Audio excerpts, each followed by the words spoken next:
happens. I don't know, Um, but all right, so we are recording. should we just start the recording over? What do you mean? I just started the Zoom Okay. recording. All right, Yeah, cool. You ready? yeah.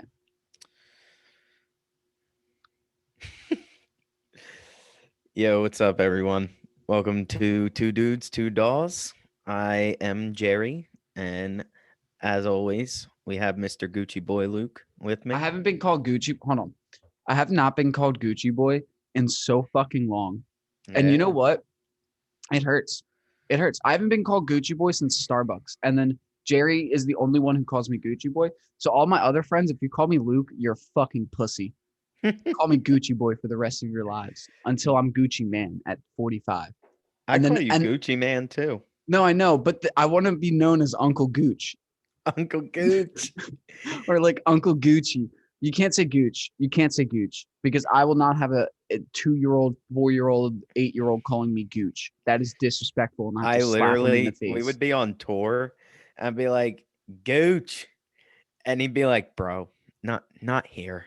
Yeah, you can't say Gooch because like people, if you don't know what a Gooch is, it's the in between, and specifically the in between from a man's nutsack and his asshole. That's Hmm. a Gooch. A, or is that a taint? Because a I mean, Gooch I might think it's the both. no, because there's a difference. A taint might is that, and a Gooch might be the thing between the girl's vagina and asshole. I'm pretty sure like No, that's why I think the taint is female. it's all inclusive at this point, man. Who knows? Like I don't fucking know. Like I don't really understand the whole like the why do we have that? Like How do we always start the podcast talking talking about about our ass gross shit? because I think that's the best way to get people's attention. They just are Works like, for wait, this me. is a music podcast. Why are they talking about taints? Um, but yeah, so I would have to cut him off and be like, you can't say that, dude. Like it might be offensive.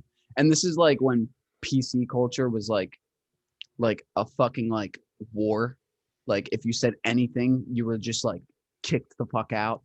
Um, I so never really, I don't know. I never thought of it as offensive, more so that it's just like, who are these random kids from New Jersey and why is one of them called Gooch? so yeah. And the other thing, my boss on the floor at Starbucks when I am taking people's orders or making drinks, he'd be like, "Yo, Gooch." I'd be like, "No, no." I'm like, I literally looked at him. I was like, "Gucci or Luke? You cannot say Gooch." And he was like, "Why?" I was like, "You know what that is, Brendan?" He was like, "No." I was like, "Dude, you can't say that. It's an offensive term." He was like, "What?" I was like, "It's in between of your balls and your asshole." He's like, "Oh." I was like, "You cannot call me Gooch." I don't know if it's offensive, but it's certainly From inappropriate. that day on, he called me Gooch. He never stopped. He didn't care. He was the GM. Who's gonna sit here and walk up to a gay GM and be like, "Yo, you can't say that." One time, yo, we're gonna get into music. I'm sorry. I'm just like one time I'm on the register taking this dude, this biker guy. He's like this type of guy, and he's sitting here ordering his drink. He's like, "Let me get a caramel macchiato," and I'm like, "Word." And he's like, "That's not for me. That's for my Essler friend." My uh, manager, my GM, is standing right here, gay, like gay, right? He touches my shoulder, makes a noise like Kai, and he goes, "What did you say?" And I was like, "Oh, fuck, it's shit's about to." getting real. Yeah, I was like, "Oh, shit's about to get down." And I'm sitting here, and I'm like, "What is going on?" So I stepped to the side. I was like, "This is your fight, Brendan. You're a GM." I was gonna say something because my sister's gay. I find that shit offensive. So we walk, they're sitting and talking, and he's just like, I'm gay, right? And the guy's like, well, I didn't mean, and Brendan's like, no, it's fine, it's totally fine. So we're gonna get you that caramel macchiato. Anything else for you, sir? And he like goes down the line, and he's just like, wait, this is for your F slur friend. I almost slipped real bad there. Wow. But he's like, this is for your F slur friend. Why is it only one drink? And the guy just like, like just shuts down, just shuts down. And he was just like, I think my manager literally was like, "This is a pretty gay drink," and handed it to him. Right. Like I'm pretty sure like that was the situation. It was a funny situation because like me and my manager did not get along after like the pandemic, but like he was a pretty dope guy. We smoked with him a bunch. Yeah. We he basically allowed us to like, did I say what company this was? Uh, I don't know. I'm not gonna go on with the rest because I think I did. So I'm not gonna go on, but we sold coffee and their logo is green. And we got down in the back. That's all I'm saying. Down bad. Some stank shit going on back there. Um, but yeah. Oh my God. Hi, welcome to Two Dudes, Two Dolls. What's up?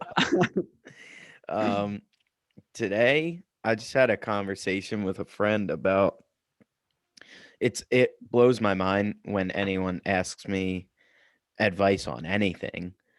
And he texted me and he was like, "Man, I'm really struggling writing lyrics right now." And I like he's like my life is good and my lyrics have always come from like some sort of like Despair. yeah, some sort of despair and like I just feel like I don't know, I feel like I have nothing. And so my first thought was like obviously I think excuse me, I think for a lot of people that I think it's hard to write positive lyrics for most people. I mean, I know it's tough for Well, me. music is okay.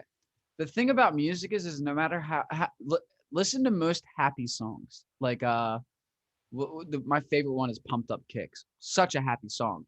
But when you know the Well, actual meaning of it, it's like a school shooting song.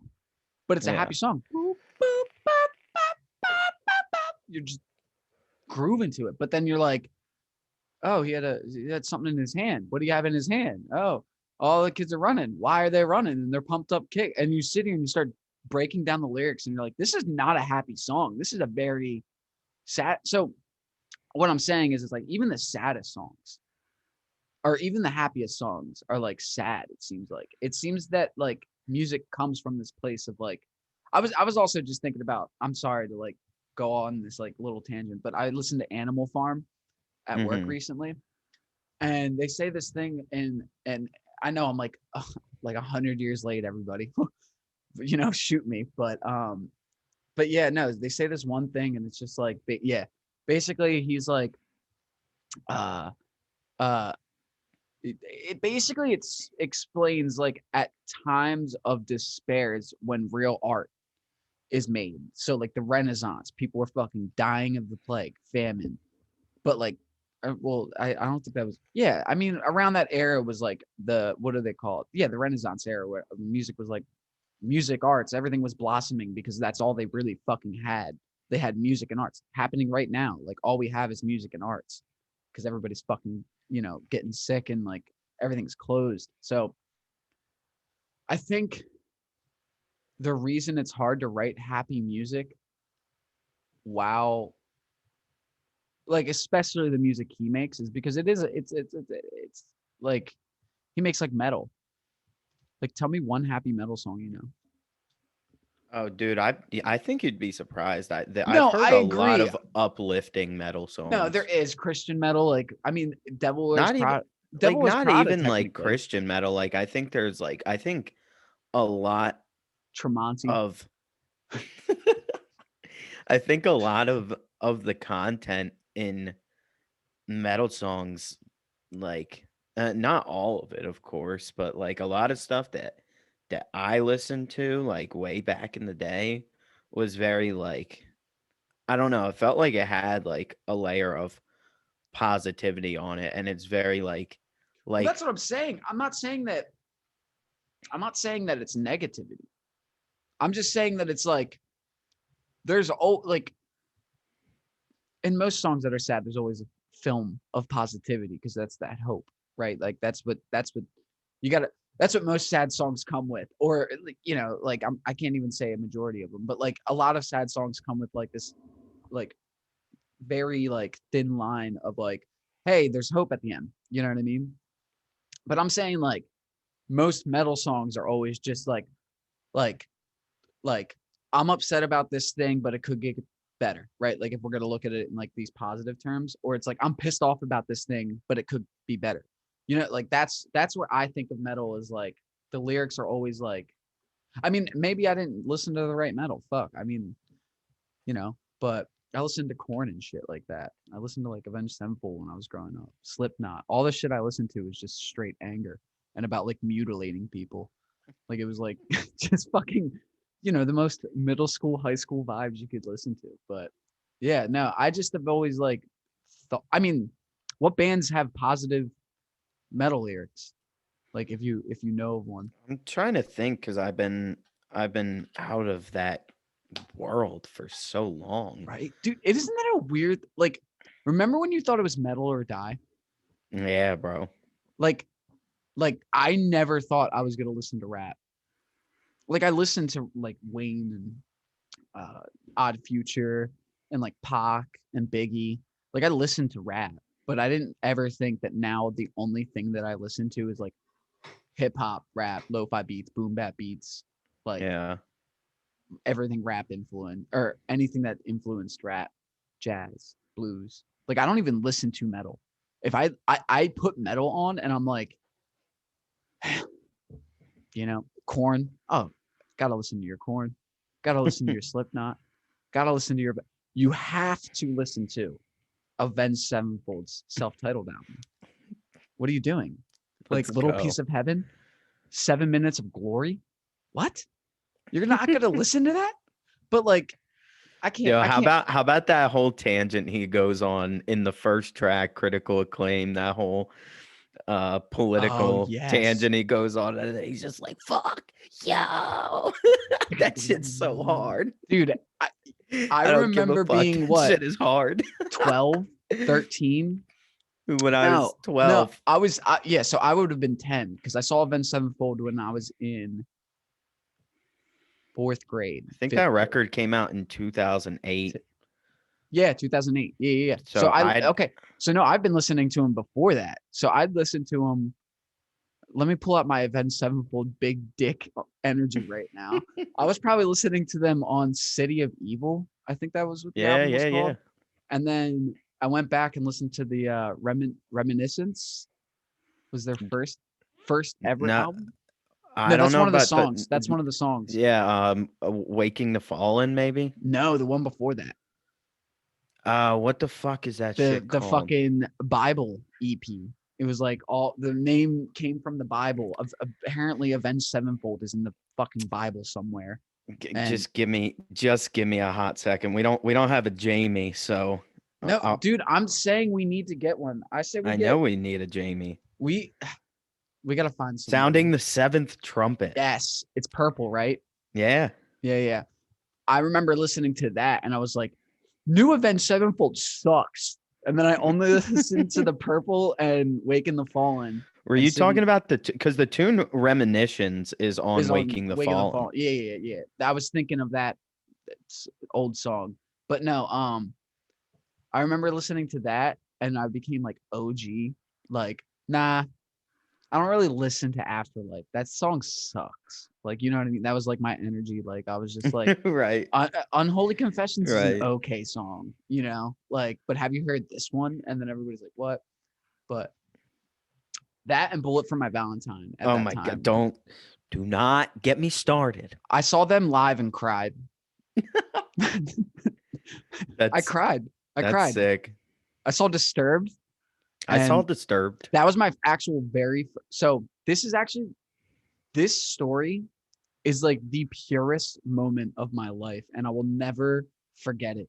Me and my it's kind of funny because it comes with theft, but me and my buddy, yeah. So me and my buddy, we find a CD player at a park, like an ice cream park.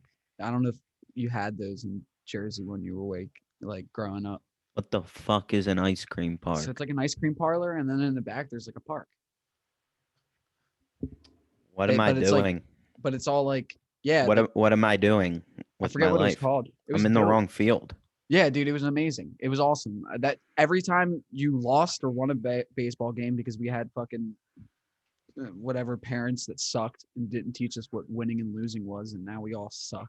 But but so they anytime you would sit here, you both teams, by the way, would go to the same place because it was a small town. Like we only had like 500 people, but both teams would go to the same place. So the winning team would sit here and sit at one table and scoff and just like look at us. The parents included, dude. The parents were so about it. Like the parents would just be like, "These fucking losers. Look at these fucking loser parents and their loser fucking kids." Like their parents would. I remember my coach used to bench me because my dad would get in fights with him. Like yelling matches. My dad would walk out and behind the dugout and just say some shit in his ear, type shit. Like be like, "Why is my son not playing, pussy?" And then walk I away. Like, just gotta say, when you said my coach would bench me, oh yeah, I dude. literally pictured him I mean, fucking that probably benching happened. you. That probably happened. But yeah, but yeah, so we find a CD player at this park, and in the CD player is Disturbed's down. What is that? Sickness? What is that album called? Oh, is it? I don't think it's No, it's called not Down called with the Sick. Sickness. I think it's called Disturbed. I, Here, I, hold on. Let me put on my Jamie my this is Jamie good hat. multitasking. But yeah, so It's I called The Sickness. the That sickness. record's Okay. called The Yeah, I Sickness. thought so. So we find the sickness in the CD player, and we see that it's called the sickness, I assume, and we're like, "Yo, this is about to be sick." So so me and my friend steal this whoever kid's CD player, adult, whoever, teenager, steal their CD player, go back to his house, beg our parents to let me stay at his house, and we just listen to Disturbed. This eventually got to a point where we would we would literally put the Disturbed CD into our CD player, dim the lights, and have like full on fighting matches to this album. Just being like, it would be like, and me and my friends would just like staring at each other, doing the whole like walk thing, like, "What's up, bro? What's up?" And then we would just start hitting each other, like full actually fighting. And we would just start fighting each other like that. And then when like it would go to the verse, we would pause. We had a whole scene set up, bro. We would stop fighting.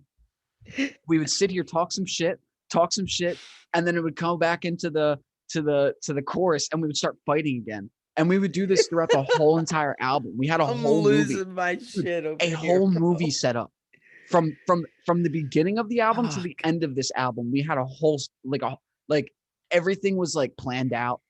We didn't have we I don't even know what we were talking about because like we were like 8, 9, so like we didn't really know. We didn't have the internet where it was just like, "Yo, you fucking my girl." We didn't know about that type of stuff, so it was just like, "You took my candy bar? You took my candy bar, bro? What the fuck, bro?" Like it was like that type of mentality. It was so wholesome being young. I miss that thing about music. Like that's the one thing that I like hugely miss, that music can But like, also not wholesome at all. yeah, because we stole and then fought with each other. Yeah, but it's still wholesome a little bit. Yeah, I mean, boys being boys. That was like, you know, that was like the thing. I remember that kid punched my tooth, my canine tooth, through the bottom of my lip. I've had teeth through my lip. Yeah, we all we did was fight. I mean, like that's I didn't get in a fight. I mean, I lost a fight with the floor when I was like 2. Fell face planted, and my two bottom boys came through the old lip. that's not fun. Yeah, I don't Did you? remember it. I was about to say, literally, you know what my dad did when I showed him it? He's like, "I have to go to church. It'll heal up." Like, To go to church. thanks, God saving man. No, but yeah, dude, that's the like what I was saying. Like, that's the one thing I miss about music is like, just like not that I like don't feel this way anymore, but it's like I don't have those moments where I just call you. I'm like, "Yo, I just found this record. Let's meet up and fight." You know what I mean? Like, like I just there's such an ego added to it now. And Mm. that's like the realest part of it. But yeah, back to lyrics. So I don't know how we got that far off the tangent. We were talking about. Yeah, we're talking about metal. Um, Oh yeah, yeah. this record that it's our friend Jason. This record we just talked about him Big shout actually out, with Jason modern Coleman. culture. Yeah, he's the Huge best, man. shout out, legend of South Jersey. If you guys don't know, he throws the best shows. Has been throwing the best shows for like 5, 6 years or some shit like that. Yeah, that kid's the best. Works fucking hard. Got me a job at Honda. I love him for that. And then I quit, but like respectfully. So like we're good. We're Yeah, good. so he's working on some stuff. Um, I hope I'm not blowing his spot. I don't know how secretive he's trying to be about it, but I don't really think anyone that's gonna listen to this will. Jason's been making music this whole time, guys. He's never stopped making music. He's Yeah, just I mean he hasn't, yeah. but anyway, like this project, I don't know if it's really like metal, um, any form of hardcore that he's normally doing. But anyway, yeah, so he hit me up and he was like, "My life's going good, man." Like, and my lyrics have always come from like a place of like pain and or sadness or anger or something. So I'm kind of struggling right now. Can you give me any sort of advice? And my first thoughts are like, I can relate to it because writing from a place of happiness has always been really hard for me. Not because not because I'm not happy, but something about writing super positive lyrics always comes off to me as like in my personal life. It's always come across as I look back and listen back and read back, whatever. It just comes off as so unbelievably fucking corny.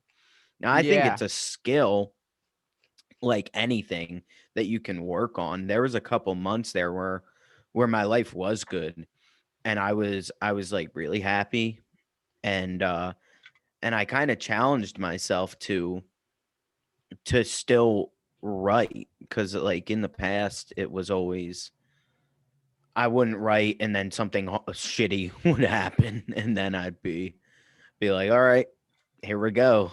There's a song here."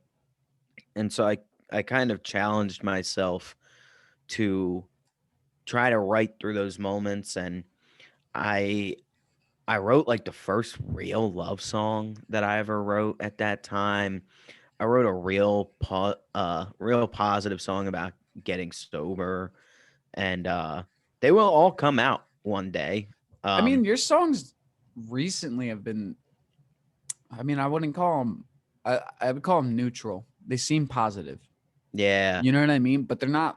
It's like that thing I was saying. Positivity mixed with negativity. It's like, oh shit sucked, but like I'm getting out of the deep end of it all.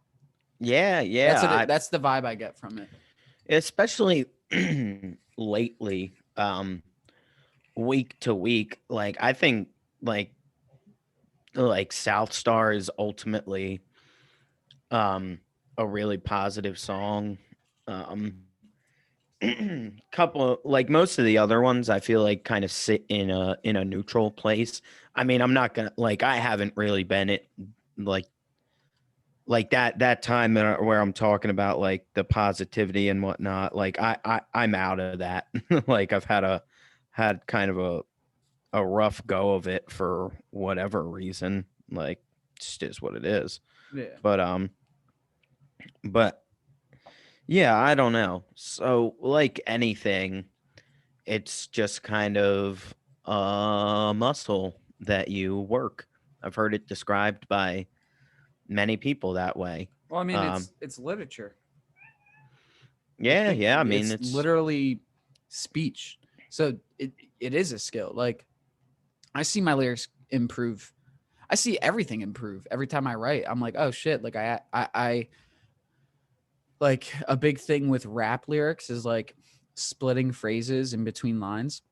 So hmm like foresight. You say something like, I haven't had my foresight been so long since I've been like, you know what I mean? Like stuff like that, where it's just like sight Mm. starts on one and four ends on four. Yeah, And no, then, I you know, get I get what you're saying.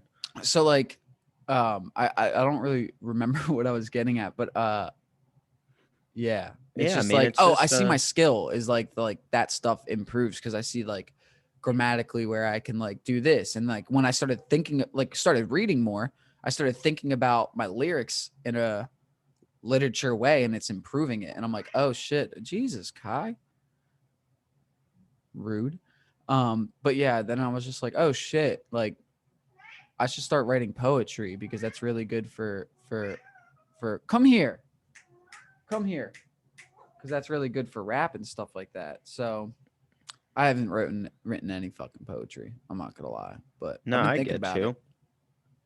Been thinking about it. Yeah, so I mean, it's all like it's just another skill that you got to work on and put time into. But I I've talked about this on the podcast before, and I'll say it many more times because it doesn't. I don't think it applies to any single area of my life. I think it applies to pretty much everything I do, especially in music. Like it's not what you're doing, it's how you do it. Like I could write a 4 chord song that's unbelievably cheesy, or I could take that like those same chords and arrange the instrumentation in a way that sounds sick and is not corny. And yeah, it's not the what, it's the how.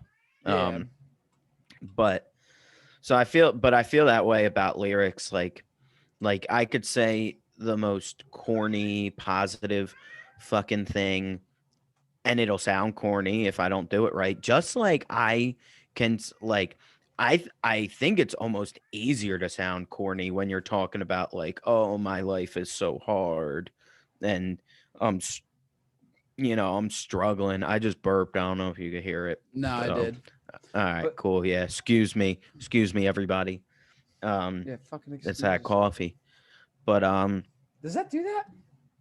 for me, it does. I I I don't know any liquids for me. I think it's because I drink things really fast. Any liquids for me, like I Hold start up, I'm getting letting all. Kai out. Keep You're talking. fine. You're fine. Do your thing.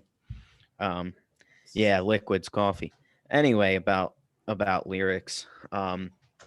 I think it matters so much about how you're doing it, rather than what you're saying. But um, so I started telling him like to I don't know to write without that judgment, um and to just let shit flow and critique it later. But then I kind of got into man, I wrote him a text. I wrote him a fucking text and a half that was um it was like one of those things, like how on an iPhone when you really send a long ass text, like it's not even like a big block, like you have to fucking click that shit. There's the little arrow and you got to open that shit up. When the bubble disappears, that's how I know Yeah, it's a long text. yeah. Like I wrote him one of those, and it's I think it's was because like when I start talking about like my my process, it really I go deep. I have a lot to say, and I feel like um I wanted to kind of run through each of the 4 things that I do have done. I Because I kind of use them all now depending on the song. Um and I kind of want to run through the 4 because I know you said you have some like weird kind of methods. So I'm curious to see um if the 4 that I described like touch on what you do, or if you have like a whole nother method that I haven't really thought about or covered, Yeah. So the first one, this is how it was for a long time, like the entirety of Space Cadets was like this. I can't I can't write, or at the time could not write the lyrics separate from the melody and the phrasing, and vice versa. Like I couldn't just sit there with the track on and hum a little thing. I had to do it all at the same time. Okay. And so like I'd be sitting there with my guitar, and I would kind of just like I would literally just like improvise a lyric, and I do it a couple times until I found a lyric that was like ultimately not like that wasn't cringy enough to to go off of. So I'd do that a couple times. I'd get a line. Okay, cool. I got this line here. I can work with that. And I would literally just like keep kind of cycling through the song, improvising the lyrics, the melody, the phrasing until like over and over again, like it would get me through the song. And I basically have a whole song where the lyrics and the melody happened at the same time. Um, but because um, it was also like improvised, the lyrics never really ended up all that good, especially because like at that time I'm like 16, 17, 18. I was really just kind of starting to take it seriously. So what was coming out while I was improvising wasn't really all that good. But then I would have a real um like by the end of it, I had like a real structure, a real concise thing of like, this is the melody, this is the phrasing. Like, even like I would usually end up keeping the rhyme scheme, like A B A, or like, A B A, or like whatever the fuck it was. I would keep the rhyme scheme, like maybe not the same words, but the same format. And so I'd have a whole tune, and then I would do the thing where people who write melody first, like then I would do that thing, like, okay, now I have the melody, now I have the phrasing, like, and I'm gonna put words to that. And with Space Cadets, man, like seriously, some of those songs lyrically were written and rewritten two, three, sometimes four times. I was just telling Jason, for anyone who liked those songs, there was this tune we had called "Disconnecting." The first version of "Disconnecting" was about Trump. Swear to God, it was in like 2016, 2017. I wrote like a political song, you know, um, Can I and give I you a really, story about Trump real quick? When he huh? got elected? Can I tell you a story when Trump got elected? Sure. Me and Kevin are at Spruce Harbor Park and we're Mm-hmm. getting high and I'm on 2 hits of acid and I'm having a bad trip because I didn't think maybe election day isn't the best day to take acid when you're really hoping this guy who you think's fucking Nazi is going to become, you don't want him to win. So I'm sitting here and Kevin's like, Hillary's going to win. Hillary's going to win, dude. She's up. She's up. I was like, where? I was like, hell yeah, let's get it. Smoke some weed. We're just sitting here jamming. He gets quiet. I'm like, what's good, bro? He's like, did you not get your notification? I have a Samsung. No, I did not get a notification. I have a Samsung. They don't give a fuck. Um, so then he's like, Donald Trump won. And I'm on 2 hits of acid and I just broke out into tears. I just started crying. I was so upset. I was so broken. And at that moment, I literally was just like, this is probably going to be the worst 4 years of our lives. Look at this. I'm paying $200 in taxes. Never had to do that before because of a fucking tax. Here's We're gonna reduce taxes. I'm sorry. Go. No, Go. no, here's the thing is I really don't want this to be a political Yeah, podcast. that's why I was I like, stop. I think it takes away from what we're really trying to do. And Yeah, and I didn't we both also don't really fuck with politics too much either. So it's like a weird thing to talk about in general. I think both sides, like both Blow. Democrats and Republicans. I think there's infinite amounts of bullshit, hypocrisy, and everything on both sides, you So know. that's why it sucks. But So lyrics. I don't want to get like that's what I have to say about politics is like, you know, Fuck I it have all. the opinions that I have, and like, yeah, I voted for Sleepy Joe. I like I don't mind saying it, but I am also like I'm not a fan. Oh, okay, I'm done. I'm done. Yep. Yep. Okay. So we're So disconnecting was about Trump.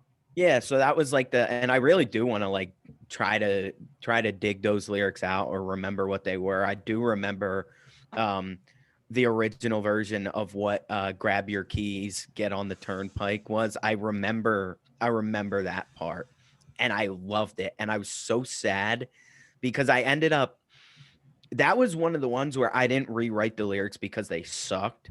I had I had figured out what the narrative for We Deserve Better was going to be about, and that song did not fit the narrative, and I was like, fuck, man, like this is really good, but like I'm not going to necessarily say it was a concept EP Yeah. because if it was a concept EP, it would have been about something much more interesting than a fucking breakup.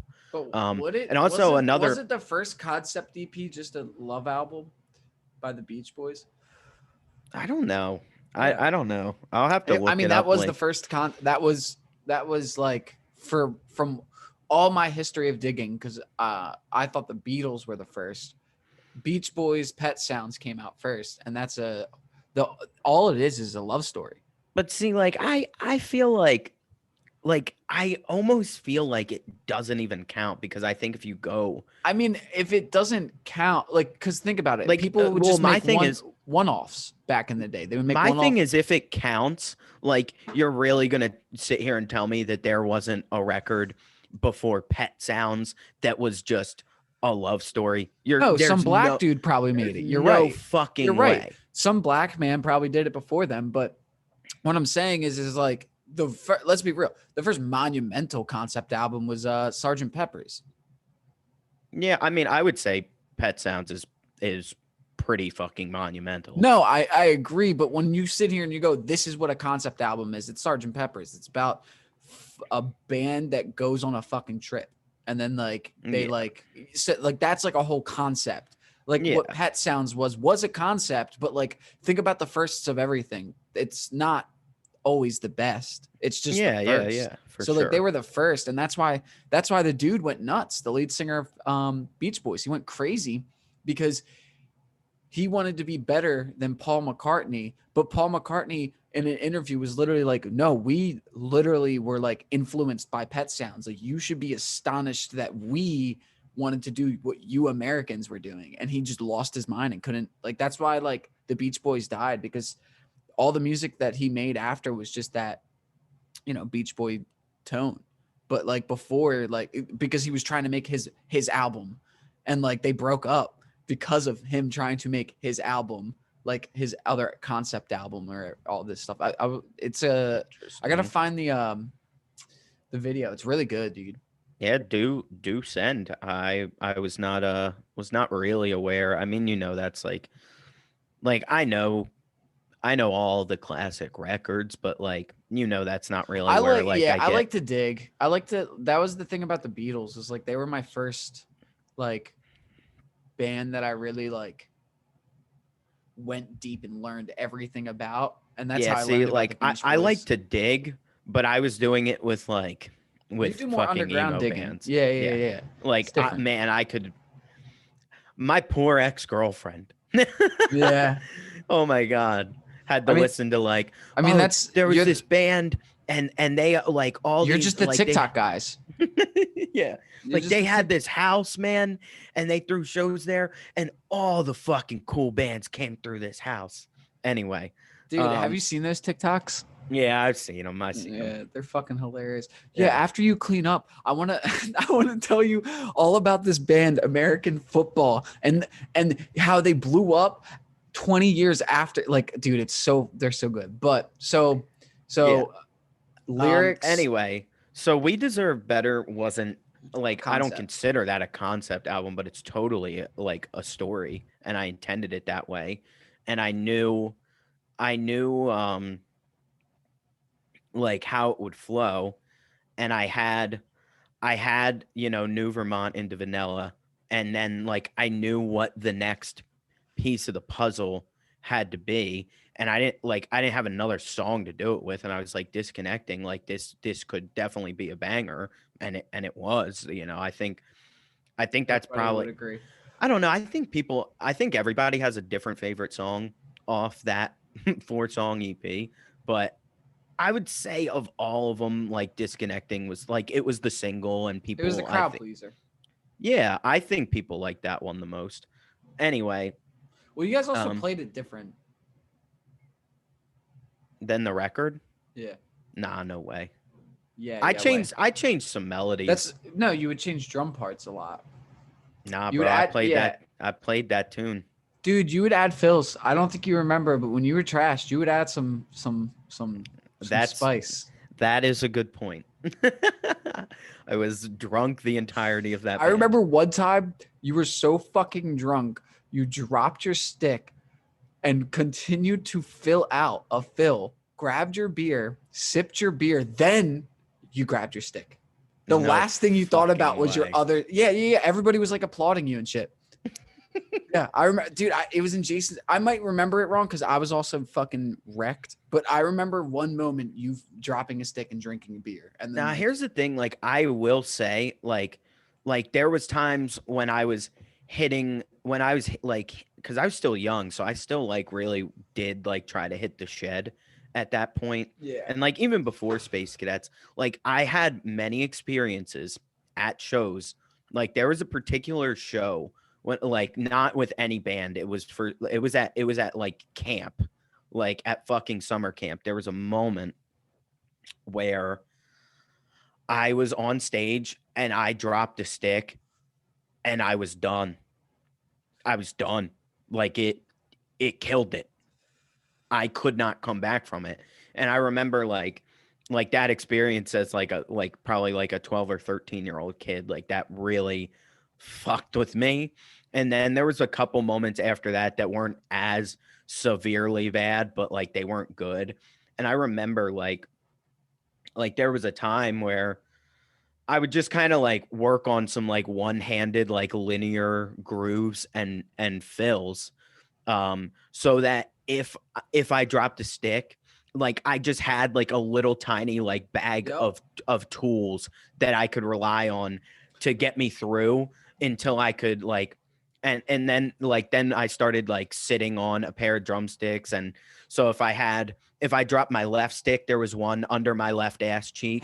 And if fucking never thought about doing that. yeah, I would do that. I mean, some people, like, I had the little hi-hat stick holder for a That's too while, far. Too far. but yeah, like I had under my like I started just doing like under both ass cheeks there would be a stick. I And remember then that. like I remember like I that. usually I usually like the right one usually wouldn't ever have to come out because it was just kind of habit to like, okay, if I drop the right stick, like I'm playing this groove with my left hand and pulling out of the stick bag.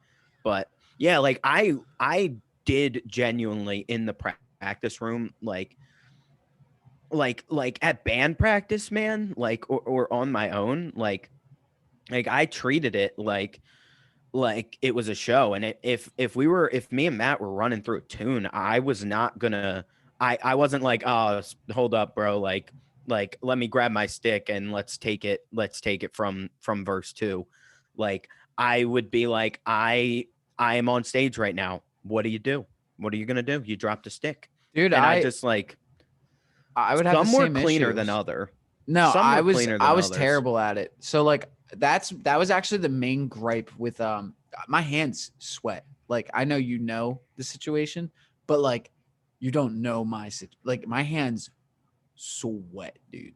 Mm, Like I couldn't hold the sticks. I literally was the guy who had to wear gloves. hmm My hands were that sweaty that I literally had to be the guy to wear gloves. Like, and I hated it because everybody would be like, "Oh, you're the guy who wears gloves." I'm like, it's a necessity thing. I have extreme perspiration or whatever the fuck that shit's called. Like my hands right now are sweaty, but like, so on stage that was happening to me a lot. So I would drop one or throw one on accident type Mm-hmm. shit.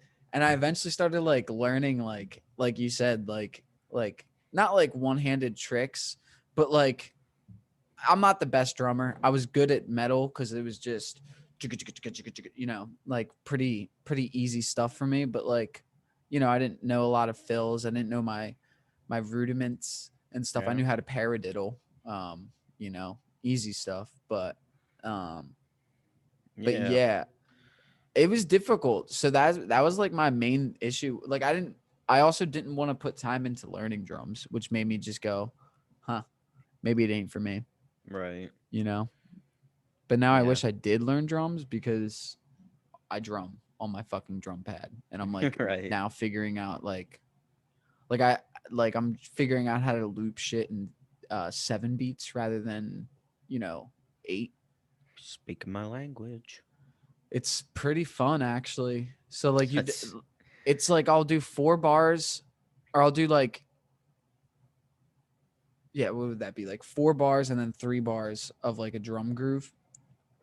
oh, that's more of like like the form is in like 7 bar phrases.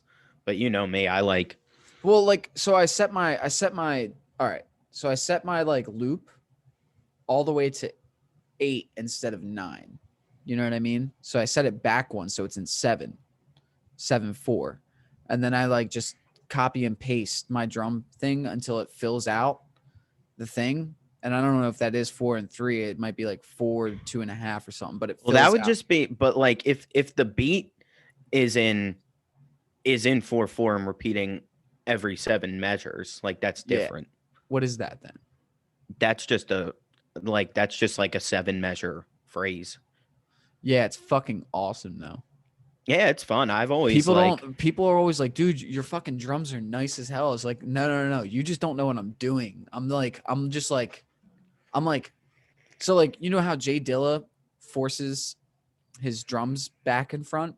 yeah, off the grid, yeah. Yeah, he does that with his beats too. That's how I learned that. Is like he like pushes his whole entire beat back or forward. So then it's just like 7, like you said, 7 measures of 4 or whatever. And then it's like, it sounds so cool because it sounds like it's in 4/4, but when you actually listen to the sample, it's in 7. Because I have to, or I don't know, like I hit like, I'll go I'm 1, trying to 2, figure 3, out 4, 5, 6, 7, 1, 2. That's how I do it. Like I count 7 okay, cuz pads cuz and then if I it like cuz if play it if like you're that. if you're playing 7 things, like if you are playing something where you count 1 2 3 4 5 6 7 1 2, 1, 2, like 3. Yeah. that's either, I mean, depending on your tempo, you're 7/4 or 7/8. So like So that is 7/8 odd just double meter. time. Well, like so it's like 7/4 is 7 quarter notes in a measure, Yeah. and 7/8 is 7/8 7/8 notes notes. True. in a measure. And then True. I know that stuff. I forgot yeah. that I had that shit so easy. And now that I know like eighth notes and all that shit, like I'm like, Yeah, oh, right. okay. 16th notes, I dummy. mean, yeah, you've always known it. You now but now you know like It's like how to use it. like Yeah. Use how to it. count it from like in like a theoretical standpoint. I wish I But paid attention to math, man.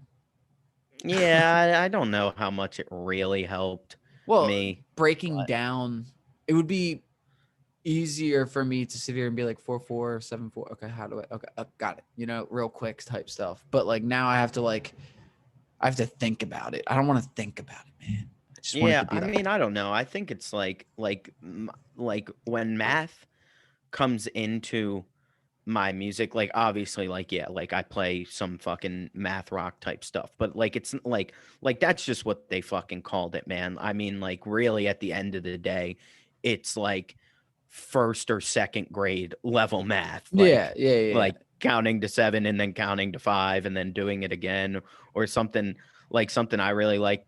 to do. Like I'm trying to think of a moment. There's a tune called Into It on a split Space Cadets did, and I wrote like on guitar, I wrote a riff in 7, and then the next part of the riff was in 9. And I was like, oh, 7 plus 9 is 16. That means I can play 4/4 over this. And See, yeah. that's how I'm starting to think about it. Is like, yeah, yeah. But let's get back on track. So lyrics Yes. So disconnecting. yeah, with Space Cadets, that was my whole process, was writing garbage lyrics, knowing that they were garbage and that I didn't have to care because it allowed me to define the melody and the phrasing and even some of the rhyme scheme, and then I could just go back in and have that part done so that I could put lyrics that I actually like thought were decent Yeah. to that. And then um after that, because like I was telling you, I liked to get myself going by like improvising a line that was good enough for me to like work off. And then nice, how's those? I don't know. I think they're pretty all right. I just thought it was funny. I think I'm about to start doing that every episode, showing what I'm drinking on Bev camera. check. Bev check, yeah. But But yeah, so like I would realize, because sometimes like the improvising a line that was good enough to get me going, like sometimes that process took way too fucking long. Like some nights it was like boom, first thing off the top of my head, okay, cool, I can roll with this, might even make the final song. Um Other times I'm sitting there like playing my guitar and singing bullshit for like 20 minutes. I'm like, this is taking way too fucking long. And I started doing this thing like whenever any significant thing, like good or bad, like like uh that happens, I'm just going to pull the notes app on my phone and start writing. Sometimes it's literal sentences, mhm. sometimes it's more of like a lyricy kind of I do that. poetic format. Some like it depends, but I will just like open it sometimes, usually like my Well, it notes, because the opens way up the whole my idea yeah, real like quick. usually what's up. Like when I write that sentence down or that phrase or that rhyme or lyric, because I do the same thing. When I get home and I'm making a beat, just look at it and I'm like, oh, that's what I was thinking about. Boom, whole song right there. Exactly. That's the thing. And it's funny because sometimes like I would write literal like I remember one time I was at this in sobriety at this fucking like, party, like a literal party, and I was not feeling it. I didn't want to be there. I felt so uncomfortable and out of place, and I literally just sat in the corner and started going ham on my notes app on my phone. Like That's smart. yeah, like I started going hard. That's a tune. I don't know when it'll ever be out, but it'll probably be on my record. Um eh, the lyric is isolated, I feel like a ghost again. And I think that was the only thing I took from this giant fucking like notes thing. But the point is that like I was like I had an instrumental done. I was ready to get rolling with some lyrics and some melodies, and I was like, just give me something good to sing. Pull up the notes app. Okay, I'm sifting through this of like 50 lines of what is mostly unusable fucking melodramatic garbage. But then I see that like isolated, I feel like a ghost again. Like, and this is like going back to it's the how, not the what, because like just saying it out loud, like it feels kind of like stupid or corny.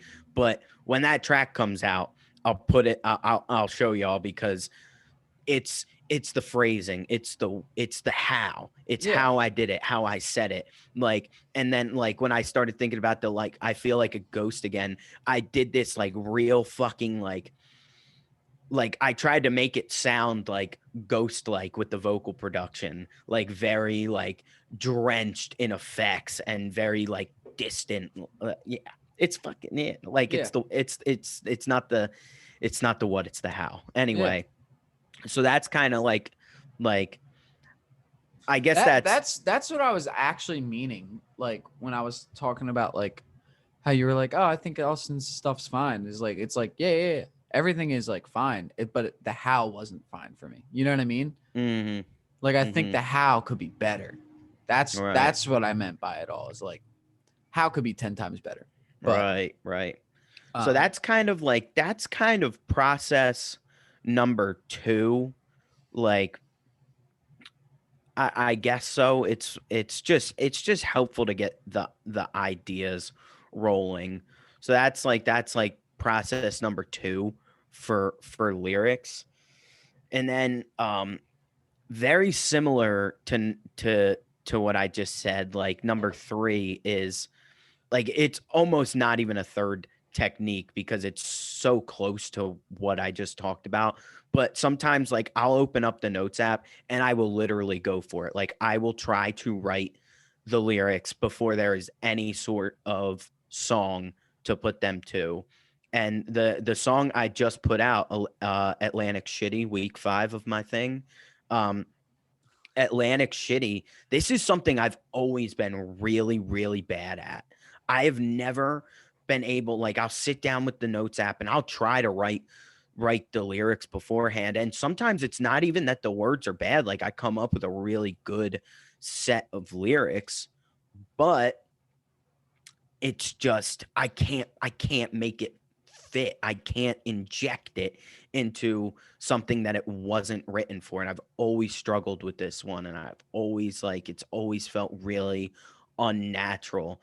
And I know like I know sometimes like I listen to a track and I'm like, man, like I can literally hear that they just tried to cram an idea that they wrote prior to this song. They just tried to cram the fucking words in and it oh sounds like shit. It yeah. sounds so unnatural. That's the And worst part about like most most of those like up and coming bands that their dads pay for all the ads and shit is that they mhm. go through their like 17 notes apps that they had when they were having like a mental breakdown because their dad didn't buy them a Rolls Royce and then and then they like smudge it all together and then a bunch of fucking like I don't think we can say that. I think we'll get flagged. A bunch of men how do you even say that without saying the word? A bunch of dudes would just be like, "Oh, damn, this music's great," even though the music sucks. You know what I mean? I don't know what you're trying to say, but yeah, that makes sense. It was very specific. I don't remember the band, but that was like a situation that happened. But yeah. Anyway, um so that's something that I've always shied away from because it always sounded like it always felt forced and unnatural and I could never get it to happen. But with this tune, Atlantic Shitty, that was like I got home from the casino that night and I was literally like half fucking awake. I was so delirious in my bed, like nodding in and out of consciousness, just going hard. And 95% of what I did made the song and it felt good because I was like, "Fuck, that never works," and it worked. Well, that makes sense though. Yeah, I mean, like, there's like, don't get me wrong, You don't there have was the a lot negative of like, thinking portion of your brain when you're in that like REM area or not REM. What is that? That drowsiness. Like, think about yeah, it. It's like I don't know. It's like taking sleeping medicine, and then you're like drowsing off. Like when I was at Delaware, like I was just saying shit without no mind. You know mm-hmm, what I mean? It's the same thing. It's like you're going to sleep and like you're like barely awake, but you also still have like that lingering thought, that creative process. That happens to me all the time. I go to bed where I'm just like, oh, you know, this drum beat could sound cool this way, and then I'm like falling asleep, and then I remember it the and next you day. just jot it down or you remember Yeah, it. I Yeah, don't know. yeah, I don't write it down. There's a huge study, me and sleep, man. You know me. I really pay mm-hmm, attention to it. But there's this real big study that's like showing that like what we were talking about before in the other podcast. Um, that stuff that you do before you fall asleep is actually more beneficial to you than doing it when you first wake up or throughout your day. And hmm, I actually notice it like now that I'm like right before I go to bed, I do piano. But like throughout my day, I'll notice like if I do piano during the day, I don't retain any of the information. But when I wake up and like I think about, oh, I played piano yesterday. That's what I like put in my journal or something like Mm-hmm. that. Right. But when I wake up, like I think about it, I'm like, oh, what did I do on piano? And I'm like, I actually remember and like see it and like remember my hands on it. But compared to like if I did that earlier in my day and then I go and write in my journal that night, I don't see it like that. Like I don't remember it like that. So I think there's yeah, I think it's true. But Right. so that makes sense. Yeah, yeah. So that's kind of like the third way that I imagine like that I do things and that I imagine like a lot of people do things. Obviously like what I jotted down wasn't like perfect. Like I just read it all, I sang it off the phone like I had to fuck with some words and some syllables, some phrasing and like shop it just a little bit, but it was really like 95% of what I wrote that night is what you hear. Yeah. And I thought that was cool because I've never totally nailed that. I don't And do that. yeah, that was yeah, it's very foreign to me, but it worked for that song. No, Um I know it's a technique. Yeah, go with number four because I'll just explain my whole lyric writing process in one big bulge. yeah, sounds good. So number 4 is like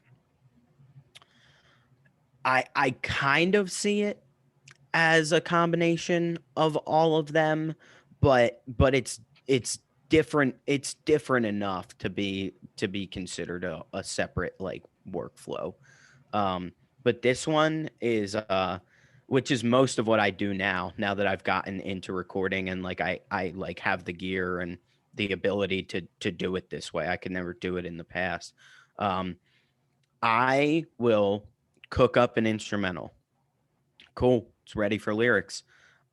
Arm a vocal track, hit play.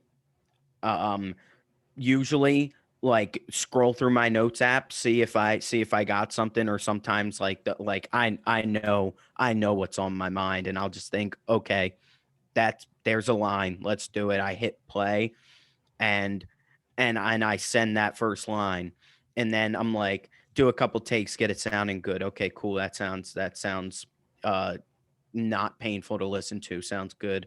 And then roll it in like play that line, punch in, boom, do another line. And I will literally go through an entire song where it does feel it's not improvising, but it kind of is Yeah, because I'm pretty much just like piecing an entire track lyrically and melodically together in that sense. And by the time I get to the end, I say, okay, cool. Like I just wrote all the lyrics and the melodies to this song. It's recorded. Usually I'll take a break from it and let it all marinate, whether that breaks like 1 or 2 hours or like a day or two of like listening to like a bounce I did of that song. And then I'll go back in and record it like naturally, like doing a full couple takes of the songs and yeah. yeah. So I do I do that, right? I do that last thing. That's like exactly how I write. Is like I'll punch in, say some shit, write it down. But my whole writing process is in character. I'm not writing about, well, I'm writing about me, but like not about me, if that makes sense. Like, okay. So like I'll sit here and write a song about a girl or like something like that. But that's not about a girl. It's just about how I don't feel loved or like I want love or something like that. But it's just about a girl that like, you know what I mean? Or like I'll write a song like this last song that I just wrote is about nothing, like feeling a void. And that's it. And that whole song just came out of like just being like I haven't done shit. Like I haven't released my own music in so long, and I was like I want to just write something, but I don't know what to fucking write about. Like I'm just pissed off, so I just like wrote a song about that like just being upset and like so like when I sent that to Austin, I was like, yo, just think about doing nothing and like or anything. Like that's literally what I sent him. Was like This song's about doing nothing or anything. Hmm. That's what I said. And that's literally what it's about. It's like, so the first line is, I've been picking up records. Yeah, I've been putting them down. So that's like already a big line because it means I've been trying to make music, but I just can't. I can't do it. Like I can't do it. Like it just doesn't Mhm. let me. But like it's not about me. Like I'm saying but I'm talking about the record.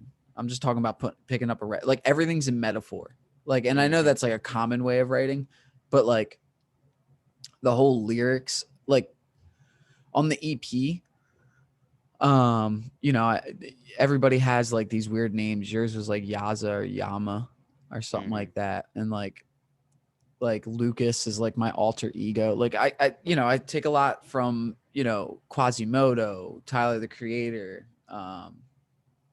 you know, like Mac Miller did that Delusional Thomas. Like that's the stuff that I like, is like this, like I don't like to write about myself because I don't really like to overshare about myself in general. So whenever I'm writing like eyes songs, usually you could tell they're a lot more aggressive, and all the like soft like you know, love me music is always written in a you, or a like they, or I'll say friends. I'll mention friends, but that's just a metaphor. Like friends are my inner demons, my fucking mind, my like my friends, you know, my body is my friend, but they tell me like that sounds so weird. But like, you know what I mean? Like you have negative thinking paths, and like I fall deep into those negative thinking paths, and like my brain is my friend, and my friend's fucking me over. So like that's how I write, is like everything's Mm. a character. I write in my like own little fucking world. So like I think that's a lot easier for me when writing lyrics off the cusp, because it's like nothing has to make sense to anybody but me. And Mhm. that's what helped me, was like, because I used to write this shit and like people would be like, yo, who's this? Who's that? What's this about? And it's just like, me.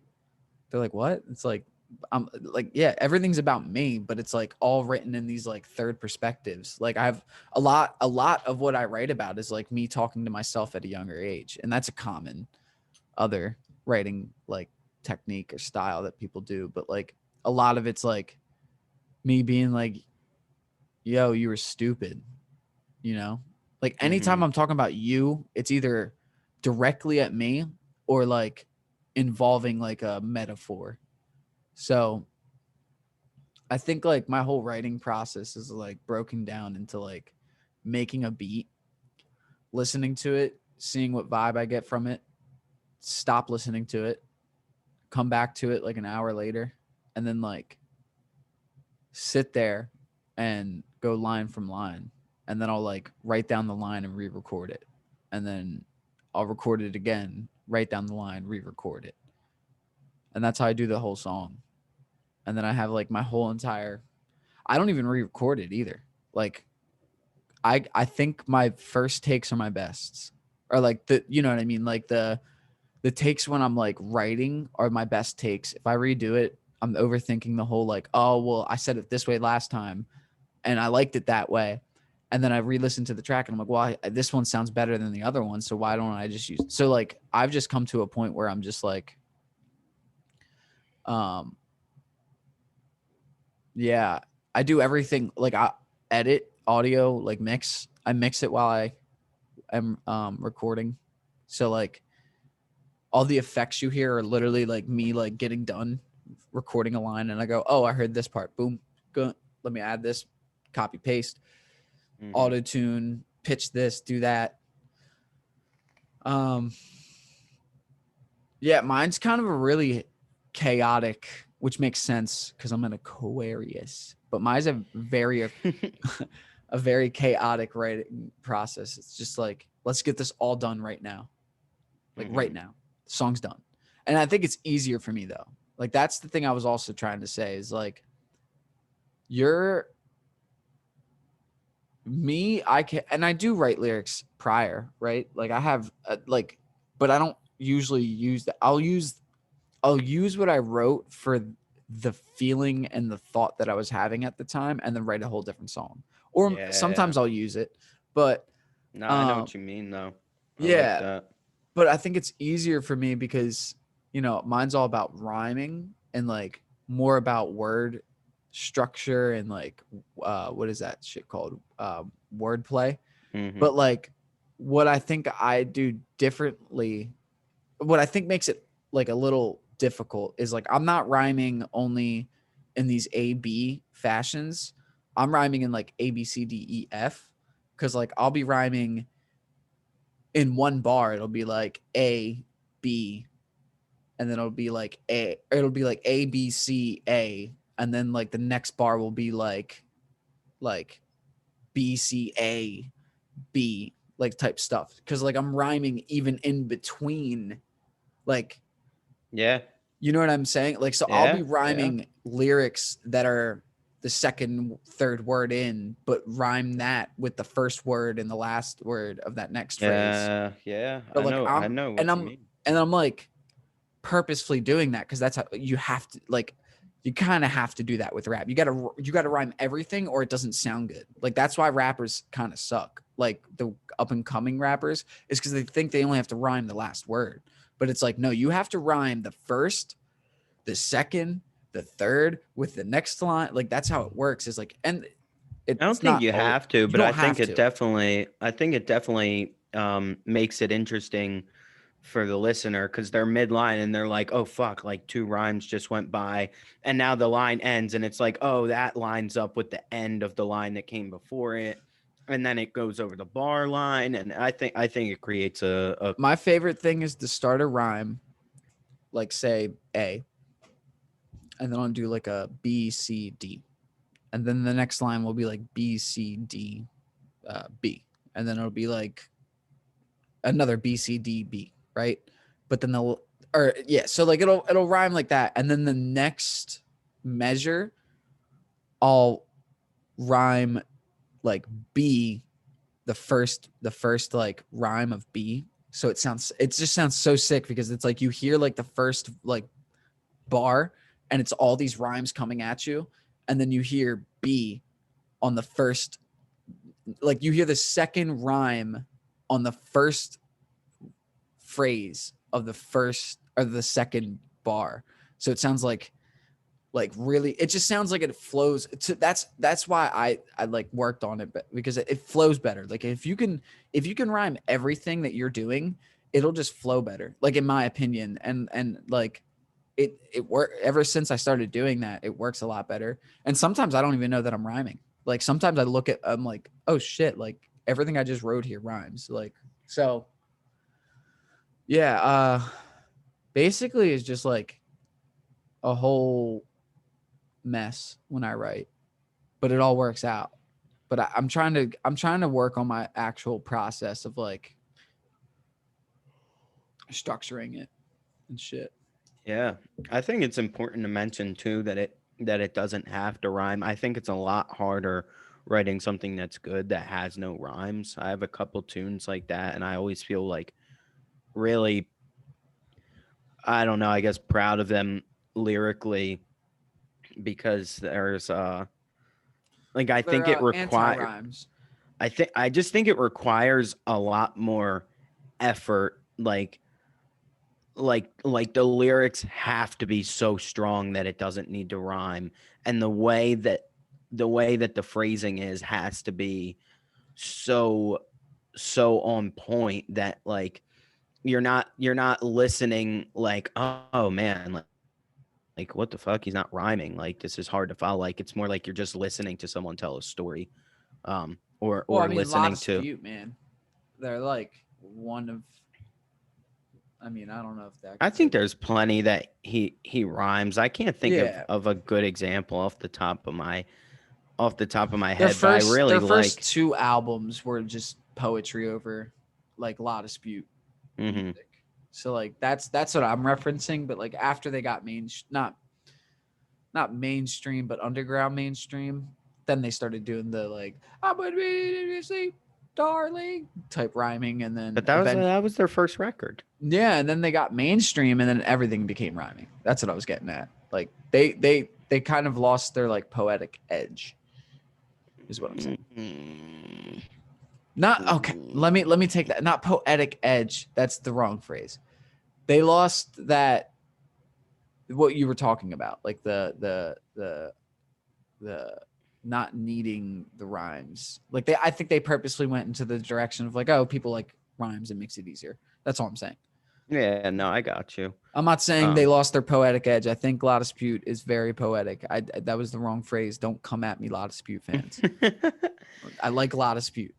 But yeah, so I mean, I think I don't know. Everything's different. I try not to keep myself in any kind of box. Like I try not to come at it from with the same approach every time. I think every song is different, and um I think sometimes like the different like coming at it from a different angle is what like makes the song like what really made that song work and special to me was that it was like like for example like Atlantic City, like some people like I don't know how anyone really feels about that song. I don't really care.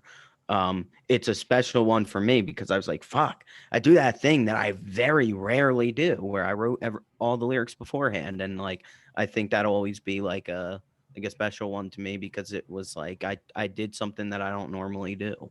Yeah. Yeah. So yeah, I think that's a Yeah, I was good about to place. say I got a live stream in I 30 smell my fucking mom minutes. made it's like almost it's like 5:30, bro, but I smell my mom. She's oh my I smell my mom making French toast. I don't smell my mom. It's But pretty fucking sketchy, man. I smell the French toast that my mother is making, and I'm about to Oh, dude, I fuck haven't had that French up. toast in so Oh long. my god, she makes the best French toast, dog. I listen, man. You might be right, but I make some bomb ass French toast. I'll Thanks put for this listening. I'm done. okay. Bye. Oh fuck. Bye.